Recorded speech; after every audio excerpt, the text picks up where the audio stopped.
یہی مسئلہ آتا ہے کہ جب کسی کی موت کا وقت قریب آ جائے اور وہ گرگرے کی حالت، نزا کی حالت میں چلا آئے، اس وقت کچھ چیزیں مسنون ہیں۔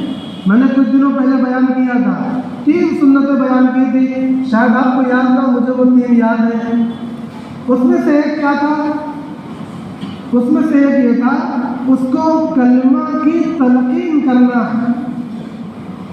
اس کے بازو میں، اس کے بغل میں بیٹھ کر ذرا نہ بہت بلند اور نہ بہت دھیمی، بیچ کی آواز سے کلمہ پڑھنا، تاکہ اس کے کان تک پہنچے اور وہ بغیر آپ کے مطالبے کے کلمہ دہرا لے۔ یہ عجیب بات ہے کہ مرنے والے سے کہنا نہیں پڑتا، آپ کا اگر کلمہ وہ سنتا ہے تو اللہ کی گویا مدد حاصل ہوتی ہے، چاہے وہ شرابی ہو، چاہے جواری ہو، چاہے وہ دوسرے گناہ میں مبتلا شخص ہو، یہ اللہ کی مدد وہاں پر نازل ہوتی ہے۔ کیوں؟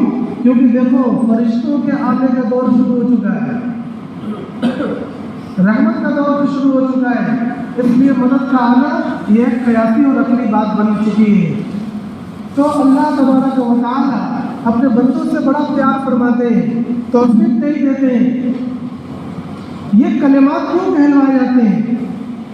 آپ یہ سوچیں کہ صاحب اس کو پڑھا کر کیا ہوگا، یہ تو شروع سے بدکار تھا اور شروع سے بے دین تھا اور گناہ گار تھا، چھوڑو اس کو کون دیکھے گا۔ نہیں، یہ غفلت کی بات ہے۔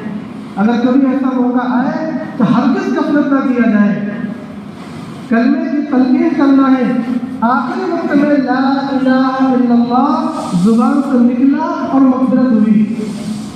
اب یہ نہ دیکھیں کہ مرنے والا کون ہے، بلکہ تلقین پر دھیان دیں۔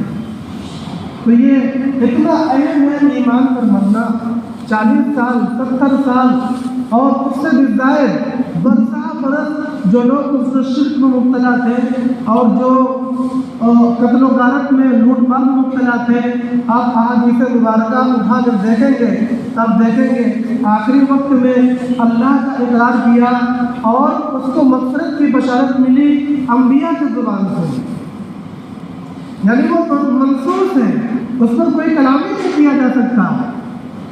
یہی قانون اللہ کا قیامت تک کے لیے ہے، لہذا ایمان پر